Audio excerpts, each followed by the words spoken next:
तो friend last lecture जो हमारा चल रहा था कौन बनेगा एमबीबीएस सीरीज, उसमें हम लोग लास्ट लेक्चर जो पढ़ रहे थे वो पढ़ रहे थे बेसिकली कि कैसे बनेगा डाइसैकेराइड्स, कैसे होगा डाइसैकेराइड्स का फॉर्मेशन, इस पे चर्चा हो रही थी। आज बहुत इंपॉर्टेंट टॉपिक मैं पढ़ाने जा रहा हूँ आपको, म्यूटारोटेशन। लेकिन उससे पहले मैं एक और छोटी सी बात आपको रिमाइंड कराना चाहूँगा, वो है कि कौन सा शुगर ऐसा होगा जो कि रिड्यूसिंग होगा और कौन सा नॉन रिड्यूसिंग होगा, जिस पे मैं जाते जाते चर्चा किया था आखिरी क्लास के अंदर। तो मेरे भाई बहुत इंपॉर्टेंट बात बता रहा हूँ आपको। हमने 3 तरह का डाइसैकेराइड्स का एग्जाम्पल देखा था। एक आपने देखा था क्या, डाइसैकेराइड्स के अंदर हमने जो देखा था वो देखा था सुक्रोज। अगर आपको याद होगा सुक्रोज मेरे दोस्त, अगर आपको सुक्रोज याद होगा तो सुक्रोज के अंदर मैंने बोला था कि यहाँ पे अल्फा डी ग्लूकोज और प्लस अल्फा डी लिख रहा हूँ क्या, ग्लूकोज और प्लस बीटा डी फ्रक्टोज, ये दोनों आपस में मिलके बना रहे थे सुक्रोज। मतलब 2 मोनोसैकेराइड्स आपस में कंबाइन कर रहा था। और जब 2 मोनोसैकेराइड्स आपस में कंबाइन करते हैं तो इनके बीच का जो बॉन्ड बनता है तो उस बॉन्ड को अपन ग्लाइकोसिडिक बॉन्ड बोलते हैं। और आपको याद होगा कि ग्लूकोज में फंक्शनल ग्रुप एल्डिहाइड है जो कि हमेशा कार्बन नंबर 1 होता है, एल्डिहाइड टॉप कार्बन पे होगा।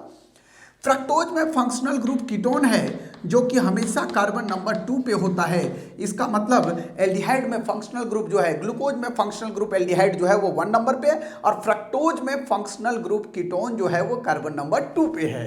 अब सुनो मेरे दोस्त, जरा ध्यान देना क्योंकि आज बहुत इंपॉर्टेंट बात समझाऊंगा। अब देखो, अगर यहां देखें तो इन दोनों जब आपस में कंबाइन करके सुक्रोज बना रहे थे तो इनके बीच में 1,2 ग्लाइकोसिडिक लिंकेज बनता हुआ दिखाई देता है। 1,2 ग्लाइकोसिडिक लिंकेज आपको जरा देखना है, मतलब इसका 1 नंबर और इसका 2 नंबर मिलके ग्लाइकोसिडिक लिंकेज बनाएगा। आप ऐसा बोल सकते हो मेरे दोस्त, ऐसा बोल सकते हो आप कि सर इसका मतलब दोनों के दोनों फंक्शनल ग्रुप, दोनों के दोनों मोनोसैकेराइड्स के फंक्शनल ग्रुप आपस में कंबाइन होके ग्लाइकोसिडिक बॉन्ड बना रहा है। या ऐसा भी बोल सकते हो कि सर जब सुक्रोज का फॉर्मेशन हुआ तो इन दोनों के दोनों फंक्शनल ग्रुप ने ग्लाइकोसिडिक बॉन्ड बनाया। अब कोई भी फंक्शनल ग्रुप फ्री नहीं है, ना तो एल्डिहाइडिक ग्रुप फ्री है और ना तो कीटोनिक ग्रुप फ्री है। इसलिए बेटा ऐसे शुगर को नॉन रिड्यूसिंग शुगर बोला जाता है। तो सुक्रोज एग्जाम्पल है किसका, नॉन रिड्यूसिंग शुगर का। बहुत अच्छे से आपको समझ लेना ये बात। तो फ्रेंड्स आपने सोच ही रखा है कि 2021 में ही नीट मुझे क्रैक करना है, उससे ज़्यादा देर में नहीं कर सकता हूं क्योंकि मेरे पास समय अब एकदम लिमिटेड है। तो आपको निराश होने की कोई ज़रूरत नहीं है। कुछ बच्चे मैसेज कर रहे थे सर मैं हिंदी मीडियम का हूं, मैं कैसे नीट का एग्जाम क्रैक करूंगा, मेरे पास तो समय ही बहुत कम है और मैं आपके इंग्लिश मीडियम का वीडियो समझने में मेरे को बहुत परेशानी होती है। घबराने की जरूरत नहीं है क्योंकि इस बार अनअकैडमी हिंदी मीडियम वालों के लिए भी एक बैच अभी शुरू किया है, संकल्प बैच। तो आपको बता दूं कि उसमें तो हिंदी मीडियम से पढ़ाया भी जा रहा है और साथ ही साथ हिंदी मीडियम के नोट्स भी प्रोवाइड कराए जा रहे हैं हिंदी में। तो कंप्लीटली वो हिंदी में है, तो आप आराम से उस बैच को ज्वाइन करो, आपको निराश होने की कोई ज़रूरत नहीं है। अब बच्चे सोच रहे होंगे सर हम इंग्लिश मीडियम वालों के लिए आप कुछ बताओ, आपके लिए भी मैं कुछ बता रहा हूँ। आपके लिए भी 2 बैच शुरू हुआ है, एक उम्मीद बैच जो कि 11 तारीख अभी 11 जनवरी से स्टार्ट हुआ है और पहल बैच जो कि 13 जनवरी से स्टार्ट होने जा रहा है। तो अगर आप लोग चाहें इंग्लिश मीडियम वाले तो आप भी इस बैच को ज्वाइन करें और जो भी आपके पास आगे का 5 महीने का वक्त है उसको इतना अच्छे से प्रिपेयर करें क्योंकि यहाँ जो फैकल्टी आपको पढ़ा रही है एक एक्सपीरियंस टीम है और आपको हर सब्जेक्ट मिल रहा है वहाँ पे, फिजिक्स भी, केमिस्ट्री भी और साथ ही साथ सारे लेक्चर आप जितने देख सकते हो, जितने बार देख सकते हो देखो यार, कोई मना नहीं है क्योंकि आपको पता है कि जितने बार लेक्चर को आप देखते हो दिमाग में कॉन्सेप्ट चलता है। तो आपके लिए एक अच्छा मौका है, आप लोग जरूर ज्वाइन कीजिए। और आपको एक बात और बता रहा हूं, अगर आप चाहते हो कि सर आपके कहने पे ज्वाइन कर रहा हूं तो मैं आपको इतना तो जरूर हेल्प करूंगा कि आपका कुछ पैसा बच जाए। इसलिए आपको क्या करना है, जैसे आप अनअकैडमी लर्निंग ऐप डाउनलोड करेंगे आपको तुरंत मेरा कोड चंद्रहास के नाम से आपको वहां कोड मांगेगा, आप मेरा कोड यूज कीजिए, 10% का मिल गया आपको छूट, आपने बचा लिया पैसा, मेरे तरफ से आपको हो गई पार्टी। तो फ्रेंड्स आप लोग जरूर ज्वाइन करिए और रिलैक्स माइंड से नीट जैसे एग्जाम को क्रैक कीजिए। अब अगर बात करते हैं अपन माल्टोज का, याद होगा दूसरा मैंने माल्टोज बताया था। तो अगर माल्टोज की बात करोगे तो माल्टोज क्या था, अल्फा डी ग्लूकोज और प्लस अल्फा डी ग्लूकोज। मेरे भाई यहाँ पे अल्फा डी ग्लूकोज और प्लस लिख रहे थे आप क्या, अल्फा डी ग्लूकोज। जब ये दोनों आपस में मोनोसैकेराइड्स कंबाइन कर रहे थे तो जो रिजल्टिंग डाइसैकेराइड्स बनता था वो कहलाता था माल्टोज। और याद होगा इन दोनों के बीच में जो ग्लाइकोसिडिक लिंकेज बन रहा था वो 1,4 ग्लाइकोसिडिक लिंकेज बन रहा था, 1,4 ग्लाइकोसिडिक लिंकेज का फॉर्मेशन हो रहा था। मेरे भाई अब आपको आंसर करना है, आंसर आपको करना है। भैया इसका 1 नंबर फंक्शनल ग्रुप वाला तो बॉन्ड में बनाने में पार्टिसिपेट कर गया, लेकिन क्या इसका 2 नंबर पार्टिसिपेट किया? क्या नहीं किया। यहां भी ग्लूकोज है, मतलब समझो ध्यान से क्या बोल रहा हूं। यहां ग्लूकोज में फंक्शनल ग्रुप कार्बन नंबर 1 पे एल्डिहाइड ग्रुप है, यहां भी ग्लूकोज में कार्बन नंबर 1 पे है। एक का तो बेटा देखो, एक का फंक्शनल ग्रुप ग्लाइकोसिडिक बॉन्ड बनाने में पार्टिसिपेट कर गया, लेकिन एक का फंक्शनल ग्रुप फ्री है क्योंकि 4th नंबर वाला बना रहा है, फंक्शनल ग्रुप एल्डिहाइड वाला नहीं। इसका मतलब जब यहां पे माल्टोज का फॉर्मेशन हुआ तो एक का एल्डिहाइड ग्रुप अभी भी क्या है? फ्री है, उसने ग्लाइकोसिडिक बॉन्ड बनवाने में अपना आपको इन्वॉल्व नहीं किया है। और अगर कोई भी एल्डिहाइडिक ग्रुप या कीटोनिक ग्रुप फ्री हो जाए तो ऐसे शुगर को रिड्यूसिंग शुगर बोलेंगे बेटा। तो ध्यान रखिएगा, ध्यान रखिएगा, माल्टोज एग्जांपल है किसका? Reducing sugar. आप एक बात और बोल सकते हो कि सर आपने बोला कि अगर एल्डिहाइडिक और कीटोनिक ग्रुप फ्री हो, शुगर में अगर एल्डिहाइडिक और कीटोनिक ग्रुप फ्री हो, ग्लाइकोसिडिक लिंकेज में पार्टिसिपेट नहीं करता हो, तो ऐसे शुगर को रिड्यूसिंग बोलते हैं। सर मोनोसैकेराइड के केस में तो सबके एल्डिहाइडिक ग्रुप फ्री है सर, इसका मतलब all monosaccharides are reducing nature. कहीं कोई शक नहीं है, कहीं कोई शक नहीं है, बिल्कुल आंसर लिख सकते हो आप कि all monosaccharides are reducing in nature. But disaccharides में ऐसे कौन कौन से हैं जो रिड्यूसिंग, ये बता रहा हूं आपको। अब अपन देखो, यहां पे देखा क्या सुक्रोज कैसा है मेरे दोस्त? नॉन रिड्यूसिंग है। माल्टोज कैसा है मेरे दोस्त? रिड्यूसिंग है। एक और आपको बताया था, याद करो, लैक्टोज। लैक्टोज मेरे भाई, लैक्टोज बना हुआ था किससे? बीटा डी ग्लूकोज, ये गैलेक्टोज, और लिख रहा हूं कंडीशन बीटा डी और ग्लूकोज। मेरे भाई आराम से सुनो, अब एक बात और सुनो, बीटा डी गैलेक्टोज और बीटा डी ग्लूकोज बोल रहा हूं। थोड़ा सा मैं आपका समय लूंगा जरूर, क्योंकि यहां पे कुछ बात बताऊंगा। ग्लूकोज और गैलेक्टोज का फॉर्मूला बिल्कुल सेम होता है, ग्लूकोज और गैलेक्टोज का फॉर्मूला बिल्कुल सेम होता है। केवल डिफरेंस क्या होगा? दोनों का फॉर्मूला C6H12O6 है, दोनों का फॉर्मूला, लेकिन बस डिफरेंस क्या है ये आपको बताना चाहूंगा। ये है आपके पास मान लो ग्लूकोज और ये फ्रक्टोज है, बाकी सब कुछ सेम है। 1 2 3 4 5 6 1 2 3 4 5 6 बेटा 1 2 3 1 2 3 जरा समझो, 3 नंबर पे OH लेफ्ट है, दोनों में है, दोनों में। लेकिन अगर आप ये ग्लूकोज देखें और ये गैलेक्टोज देखें तो गैलेक्टोज में 4 नंबर कार्बन पे OH ग्रुप आपको डिफर करता हुआ दिखाई देगा।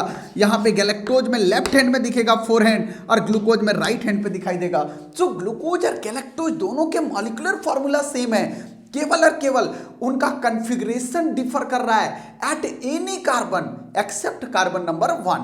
ध्यान रखिएगा, मेरी बात सुनिएगा ध्यान से कि अगर दो कंपाउंड हो, इनके मॉलिक्यूलर फार्मूला सेम हो और इनके स्ट्रक्चरल फार्मूला डिफर करते हो किसी भी एक कार्बन पे एक्सेप्ट कार्बन नंबर 1, तो इन दोनों को आपस में एपीमर बोला जाता है। एक नया वर्ड आया, पहले हम लोग एनोमर पढ़े थे, अब लिख रहा हूं वर्ड एपीमर। एपीमर क्या लिखोगे बेटा? एपीमर क्या लिखोगे जरा बता दो फटाफट, क्या लिखोगे epimer? Sir different compound having same molecular formula but they are differ in their configuration at any carbon except carbon number 1। Carbon number 1 के अलावा किसी और कार्बन पे अगर कॉन्फ़िगरेशन डिफर करे तो ये कहलाएंगे एक दूसरे के एपीमर। बहुत सिंपल आंसर आपके पास आना चाहिए और किसी तरह से कोई कंफ्यूजन नहीं होना चाहिए। समझ गए मेरी बात? अब सुनो, बिल्कुल सर, इसका मतलब ये बेटा कि ये ग्लूकोज और गैलेक्टोज क्या है? एपीमर है। क्या है? एपीमर है। अब इधर ध्यान दो, जरा इधर ध्यान दो, ये है बीटा डी गैलेक्टोज और ये बीटा डी ग्लूकोज। मेरे भाई गैलेक्टोज में एल्डिहाइड फंक्शनल ग्रुप और एल्डिहाइड फंक्शनल ग्रुप कहाँ होता है? 1 पे। ग्लूकोज में होता है एल्डिहाइड फंक्शनल ग्रुप, ये भी 1 पे। जबकि इन दोनों के बीच का बॉन्ड देखेंगे 1,4 ग्लाइकोसिडिक बॉन्ड, 1,4 ग्लाइकोसिडिक। इसका मतलब एक का फंक्शनल ग्रुप पार्टिसिपेट किया ग्लाइकोसिडिक बनाने में और दूसरे का फंक्शनल ग्रुप नहीं किया, मतलब दूसरा जो है वो फ्री है।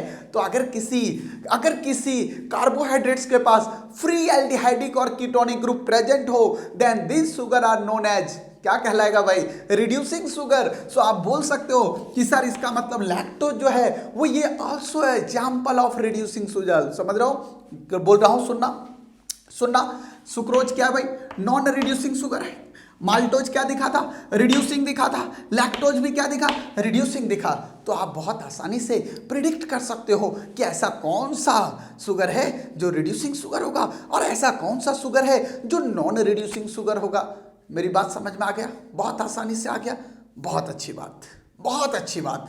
आ जाओ, एकदम जी जान लगा दो यार, एकदम जी जान लगा दो। हाँ बिल्कुल, एकदम गुनगुनाते हुए चलते रहो। हाँ, लगी पढ़ाई संग प्रीत दुनिया क्या जाने, समझ रहे हो ना, एकदम रट लो यार। हाँ, ये नहीं लगी प्रेम संग प्रीत दुनिया क्या जाने, नहीं, लगी पढ़ाई संग प्रीत दुनिया क्या जाने। ऐसा पढ़ लो, ऐसा पढ़ लो, इतना किताब से प्यार हो जाए, मेरे से नहीं, मेरे कंटेंट से इतना प्यार हो जाए आपको कि आपको मजा आ जाए, पढ़ के लगे वाह क्या सर ने पढ़ाया है, खतरनाक वाला बात। अब देखो, हाँ बहुत आराम से आपको समझना है। अब जो बताने जा रहा हूँ ये बहुत इंपॉर्टेंट बात बताने जा रहा हूँ। बहुत कंफ्यूजन होता है, ब्लंडर कंफ्यूजन। सुनना ध्यान से, मैं क्या बोल रहा हूँ आपको। एक वर्ड जो लिख रहा हूँ सुनो, ये लिख रहा हूँ म्यूटा रोटेशन। अरे भाई जरा ध्यान दो, ध्यान दो, आपको बताना चाहूंगा म्यूटा रोटेशन। म्यूटा रोटेशन एनसीईआरटी में नहीं मेंशन है यार, लेकिन क्वेश्चन आता है बहुत जगह। ये बहुत इंपॉर्टेंट बात क्या है सर म्यूटा रोटेशन, ये समझो। आपको पता है बेटा कि अगर अपन अल्फा डी ग्लूकोज की बात करें, बीटा डी ग्लूकोज की बात करें, अल्फा डी फ्रक्टोज की बात करें, सबके पास कायरल कार्बन है।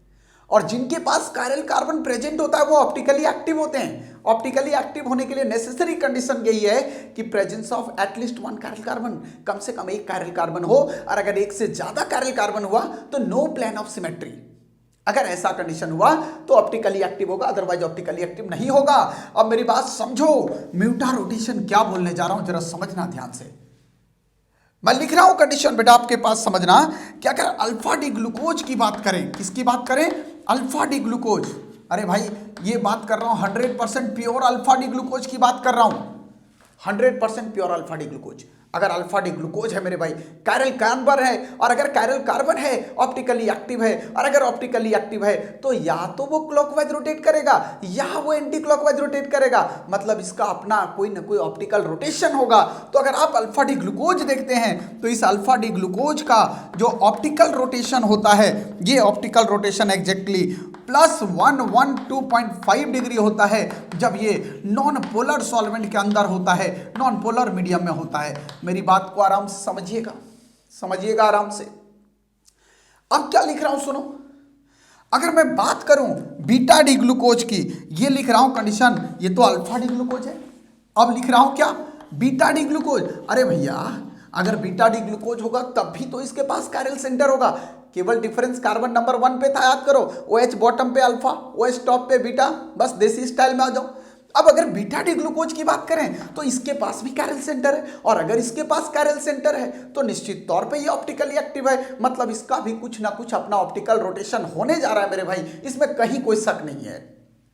अब अगर इसका ऑप्टिकल रोटेशन होगा तो अगर आप इसका ऑप्टिकल रोटेशन देखोगे तो इसका ऑप्टिकल रोटेशन जो होता है ये होता है +18.7 डिग्री सेल्सियस, ऐसा होता है। ये 18.7 डिग्री लिख रहा हूं, समझना, ये इसका ऑप्टिकल रोटेशन, सेल्सियस नहीं सॉरी, 18.7 डिग्री इसका ऑप्टिकल रोटेशन होगा। इसका रोटेशन होगा कितना, 112.5। बेटे ये पता है किसकी बात कर रहा हूं, ये बात कर रहा हूं जब ये नॉन पोलर सॉल्वेंट के अंदर है।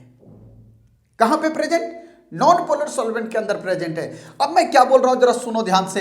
हमने क्या किया, ये अल्फा डी ग्लूकोज था, ये हमारे पास बीटा डी ग्लूकोज था। अब हमने क्या किया, उठाया और इसको हमने एक्वस मीडियम में डाल दिया। कहां डाला, एक्वस।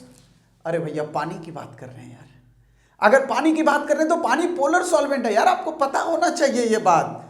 पानी पोलर सॉल्वेंट है, पता होना चाहिए। अब जैसे आप इसको पानी को पोलर सॉल्वेंट में डालोगे, ध्यान रखिएगा, ध्यान रखिएगा, बहुत इंपॉर्टेंट बात आपको बता रहा हूं बच्चों, कि जैसे आप पानी में डालोगे एक्वस सॉल्यूशन में ये जो है वो अनस्टेबल हो जाता है, पोलर मीडियम में ये अनस्टेबल हो जाता है, और अनस्टेबल होने की वजह से ये मॉलिक्यूल धीरे धीरे रोटेट करता है, मतलब ये कुछ कन्वर्ट होने लगता है रोटेट करके। जो ऐसे अल्फा था अब ऐसे हो जाएगा बेटा, जो नीचे OH था वो ऊपर जाना शुरू करेगा, मतलब अल्फा का कुछ पार्ट जो है वो बीटा में कन्वर्ट होगा और बीटा का कुछ पार्ट अल्फा में कन्वर्ट होगा।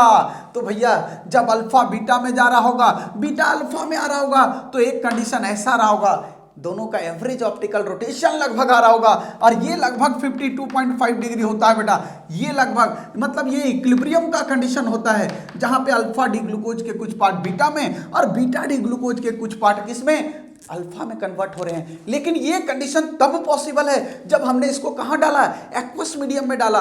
तो जब अपन एक्वस मीडियम में डाल रहे हैं तो इनका ऑप्टिकल रोटेशन चेंज हो रहा है, और चेंज होकर इक्विलिब्रियम अटेन करके एक एवरेज ऑप्टिकल रोटेशन दे रहा है। तो इस तरह के रोटेशन को अपन बोलते हैं म्यूटा रोटेशन। तो मैं उम्मीद कर रहा हूं कि आपको वर्ड समझ में आया होगा। म्यूटा रोटेशन क्या है, मतलब आप बोल सकते हो कि change in optical rotation in aqueous medium. क्या बोलोगे, change in optical rotation in aqueous medium.